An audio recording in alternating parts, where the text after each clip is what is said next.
Saat pemerintah pusat berkeras menolak bantuan asing untuk menangani bencana di Sumatera, Gubernur Aceh Muzakir Manaf justru mengambil keputusan mengundang tim khusus dari Cina untuk membantu pencarian korban bencana. Seperti apa penjelasan Gubernur Aceh atas keputusannya ini? Lantas apa alasan pemerintah belum menerima bantuan dari pihak asing?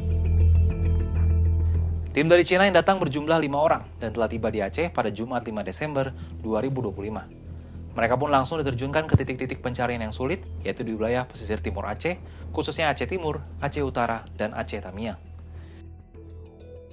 Gubernur Aceh Mualem dalam keterangannya Senin 8 Desember 2025 di Aceh menjelaskan, kedatangan tim khusus dari Cina tersebut dibutuhkan untuk mempercepat pencarian korban di wilayah yang lumpurnya tebal hingga sekitar 1 meter.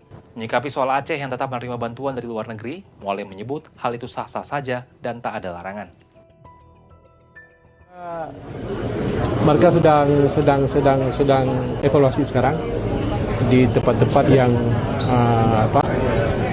berat kena banjir, sedang mengevaluasikan banyak yang tertanam sama dengan lumpur.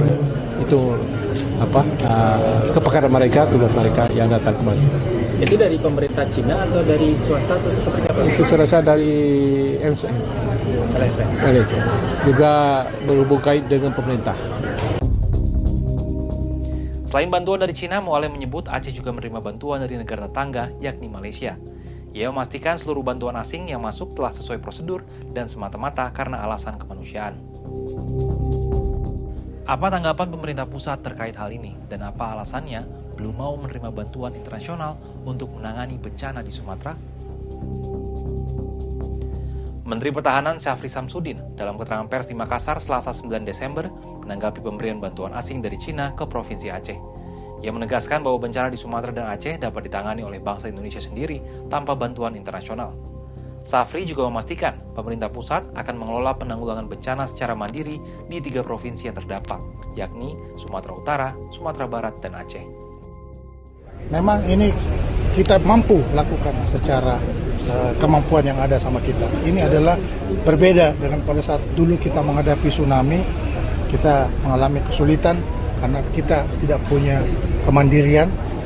Kita mandiri untuk mengatasi tsunami yang ada di Sumatera Utara, Aceh, dan Sumatera Barat. Sebelumnya, Menteri Sekretaris Negara Prasetyo Hadi mengaku pemerintah masih sanggup menangani bencana banjir dan tanah longsor di Sumatera. Dari sisi pangan misalnya, Indonesia memiliki stok yang cukup.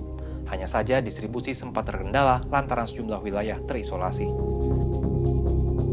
Seperti diketahui, berdasarkan data Badan Nasional Penanggulangan Bencana atau BNPB, hingga Selasa 9 Desember, jumlah korban tewas akibat bencana Sumatera mencapai 962 jiwa, sementara 291 lainnya masih hilang. Jumlah korban diperkirakan masih akan terus bertambah, mengingat proses evakuasi masih terus berjalan. Meski demikian, dampak banjir bandang dan longsor membuat proses pencarian korban terhambat tingginya lumpur yang menerjang permukiman warga. Sikap pemerintah pusat yang mengedepankan kemandirian bangsa tentu patut dihargai, tapi angka korban jiwa yang mendekati 1.000 orang adalah realita pahit. Apalagi rasa kemanusiaan juga tidak mengenal batas suku bangsa. Kalau menurut sahabat Kompas, apa tanggapannya atas keputusan pemerintah yang kukuh menolak bantuan asing?